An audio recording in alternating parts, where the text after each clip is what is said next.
waxaan ka hadli doonaa regulation money ama nidaamka lacagta ay soo martay. nidaamka lacagta ay soo martay waxaa waaye marxalado kala duwan bay soo martay lacagtu. marxaladii ka dambeysayna waxay keentay kacaan cusub. kacaankaas oo ahayn hal dhacdo balse wuxuu ahaa silsilad oo mar walba marxalad isbedeli jirtay ama si tartiib ah loogu gudbaayay marxaladaasi dadkuna ama u helayaan qiimaha hantidooda. marxaladda koowaad ee lacagta waxaa waaye barter system. barter system waxaa waaye nidaam badeeco iswadaarsi. marka hore dadku waxay ku ganacsan jireen in ay alaabo iswadaarsadaan. alaab kale lagu bedelayo, tusaale geel lagu bedelayo qamadi. marxaladaas markay jirtay waxaa la heli jiray ama ay jirtay caqabadaasna waxay ahayd in qofka markaas wuxuu u baahan yahay uusan heli karin. geeli u haystaa isla markaas oo degdeg ah sida hadda aaladu degdeg u tahay ma ahayn inuusan heli jirin badeecadu u baahnaa oo degdeg ku heli jirin. marxaladda labaad waxaa loo yaqaanaa community money ama lacag badeecad. alaabaha qaar waxaa loo isticmaali jiray sidii lacagta. alaabahaasna waxaa ka mid ahaa dahabka.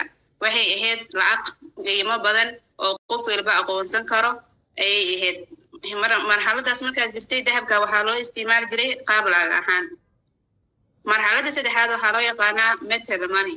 waqtiyad ama qarniyad ka hor boqortooyooyin iyo dowlado waxay bilaabeen inay sameeyaan lacag bir ah oo rasmi ah. lacagtaas birna waxaa la saari jiray ama waxaa la saaray calaamad gaar ah oo lagu aqoonsado si loo xaqiijiyo lacagtaas birta saxninimadeeda. lacagta afaraad ama heerka afaraad waxaa loo yaqaanaa paper money ama lacagta waraaqaha.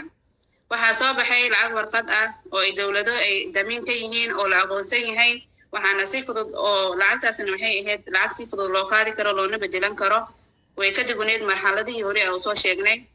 waqtigii qarnigii 7aad Shiinaha wuxuu ahaa dalkii ugu horeeyay oo isticmaalay lacag waraaqo ah.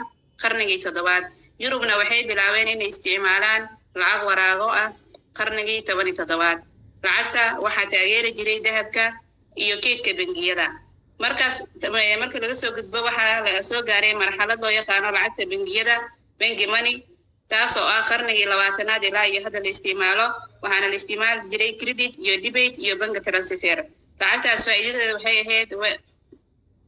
ahayd lacag fudud oo micnaha digital ah oo sahlan micnaha. lacagta saddexaad waxaa loo yaqaanaa modern money ama marxaladda saddexaad qarniga 20aad ee ahayd iyadana.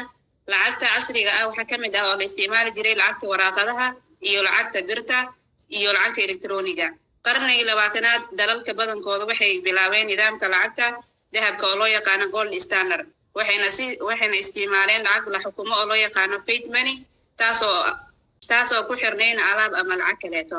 kadib waxaa loo gudbay digital money qarnigii 20aad waxaana loo yaqaanaa waxay ahayd paper money iyo EPC zaad online moneyga.